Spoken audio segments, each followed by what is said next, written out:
अस्सलाम वालेकुम वरहमतुल्लाहि वबरकातुहू। नाज़रीन, आज आपकी खिदमत में खांसी का नुस्खा लेके हाज़िर हुआ हूँ। शदीद खांसी है, सीने में दर्द है, खांसी की वजह से है, ये वैसे बगलम की वजह से।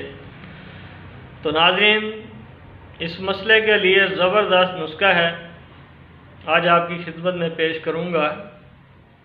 नाज़रीन, खांसी से तड़पता हुआ मरीज़, शदीद खांसी है, उस खांसी के लिए ये बहुत अच्छा नुस्खा है। नाज़रीन, हमेशा की तरह आपसे सिर्फ एक ही रिक्वेस्ट है कि हौसला अफजाई लाजमी करें, चैनल को सब्सक्राइब करें। आपकी तरफ से ये एक हमारे लिए गिफ्ट होता है, हौसला अफजाई होती है। तो ये मैं हर दफ़ा कहता हूँ कि ये आप हमें सपोर्ट लाजमी करें, क्योंकि आप हमें सपोर्ट करेंगे और आप तक अच्छे पैगामात पहुँचेंगे, अच्छा नुस्खा पहुँचेगा, तो आप में से किसी ना किसी का भला होगा।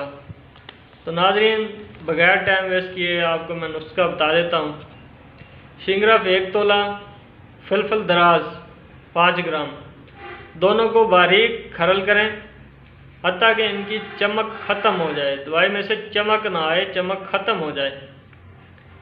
फिर इसमें जो है आपने 1 तोला मिश्री और फलफल दराज 5 ग्राम मिलाकर खूब खरल करना है।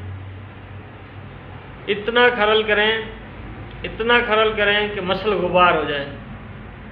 इसकी खुराक है 2 रत्ती हमरा आब ताज़ा गर्म, यानी गर्म पानी से, नीम गर्म पानी से ले सकते हैं। मैं आब ताज़ा भी बीच में कह गया हूँ, लेकिन ये नीम गर्म पानी से लेना है। इसके फ़वाइद: शदीद खांसी, सीने में दर्द, ये मैंने पहले भी बताया है, अब भी बता दिया है। एक और बात है, एक चीज़ का नोट करना है, ये जो शिंगरफ है ये ख़तरनाक चीज़ है। अगर आपको समझ में आए तो तब बनाएं, अगर समझ में नहीं आता किसी अच्छे तबीब हकीम के पास जाएं, उसकी ज़ेर निगरानी बनाएं। इंशाअल्लाह फिर आप लोगों को ये कामयाब नुस्खा मज़ीद कामयाब कर देगा। दुआ में याद रखिएगा। अल्लाह हाफ़िज़।